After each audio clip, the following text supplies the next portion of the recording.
MIM अगर party बनी हुई है तो मैं तो यही चाहूंगा कि सारे के सारे लोग एमआईएम के हाथों को मजबूत करें।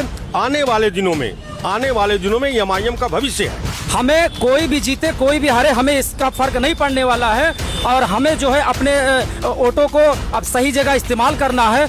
अनिल कुमार पांडे मुझे कहते हैं। किसको वोट देने वाले हैं? वोट तो अब की एमआईएम को देंगे। हम तो भाई अभी तक सपा में थे, समाजवादी पार्टी में थे, लेकिन अब हम सीधे से हमारे बोले इतने भी सब लोग सारे दोस्त जा रहे हैं, सब जितने हिंदू भाई भी हैं सब हम लोग एमआईएम में जा रहे हैं। जो हम लोगों ने 70 साल से कांग्रेस, सपा, बसपा तमाम उन पार्टियों को वोट दिया, लेकिन जब मुसलमानों की बात आई तो ना उन्हें हक मिला। इसलिए इस बार हम लोग अपने हक के लिए, अपनी हक आवाज़ उठाने के लिए एमआईएम को वोट देंगे।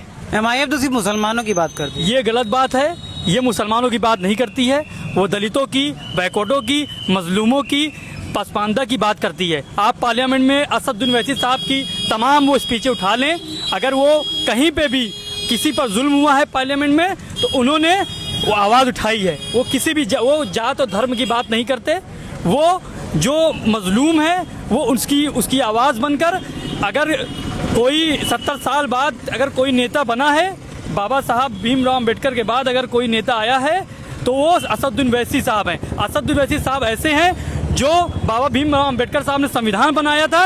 असदुद्दीन ओवैसी साहब संविधान बचाने की, आज हिंदुस्तान में संविधान बचा रहे हैं। असदुद्दीन ओवैसी साहब ऐसे शख्स हैं। सर आप जी, आपका नाम क्या है? अनिल कुमार पांडे मुझे कहते हैं। किसको वोट देने वाले हैं? वोट तो अब की एमआईएम को देंगे। क्यों? सपा तो है। इसलिए देंगे, देखिए जितनी भी राजनीतिक पार्टियां आई हैं सब छलवे हैं। अच्छा।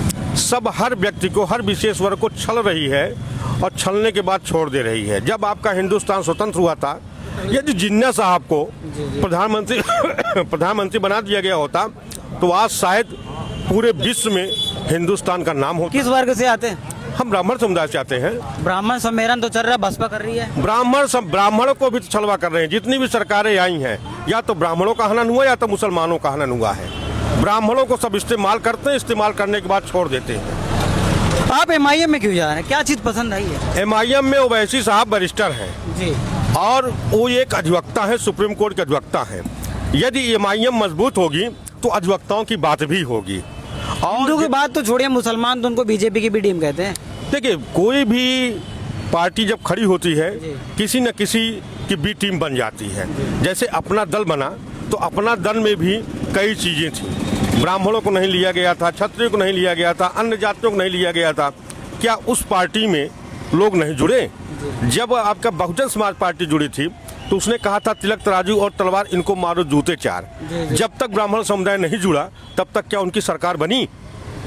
मैं आपसे पूछ रहा हूं, उनकी सरकार बनी? जब ब्राह्मण जुड़ा तो सरकार बनी। सरकार में जब आने के बाद ब्राह्मणों की कितना अनादर हुआ ये दुनिया देख रही है। भाजपा कह रही है कि मैं 350 पार हूँ और सपा कह रही है मैं 400 पार हूँ। अब ये तो भैया जब तक चुनाव नहीं होगा, ये तो पब्लिक के बीच में आप जाओगे तब पता चलेगा ना। अभी तो मैं कह रहा हूँ कि मैं मुख्यमंत्री बन रहा हूँ, क्या आप इसको मानोगे? मैं भी चुनाव लड़ा, मैं मुख्यमंत्री बन रहा हूँ, क्या आप इसको मानेंगे? तो हर पार्टियां अपने अपने पार्टियों का वक्तव्य देती हैं। सेकुलर पार्टियां हैं वो हमें कहीं ना कहीं बीजेपी का डर दिखाते चली आ रही हैं। किसकी बात कर रहे हैं? जी, मैं सेकुलर पार्टियां, तमाम उन सेकुलर पार्टियों को कह रहा हूं जो मुसलमानों को बीजेपी का डर दिखा रही हैं। जब पूरे भारत में बीजेपी के पास 2 सीट थी तब से ये सेकुलर पार्टियां हमको वोट दो नहीं तो भारतीय जनता पार्टी जीत जाएगी। अब इसके झांसे में कोई माइनॉरिटी का मुसलमान या दलित अब इस झांसे में नहीं आने वाला है। किसी की भी सरकार बने, कहीं भाजपा को हराने के चक्कर में वोट बट ना जाए।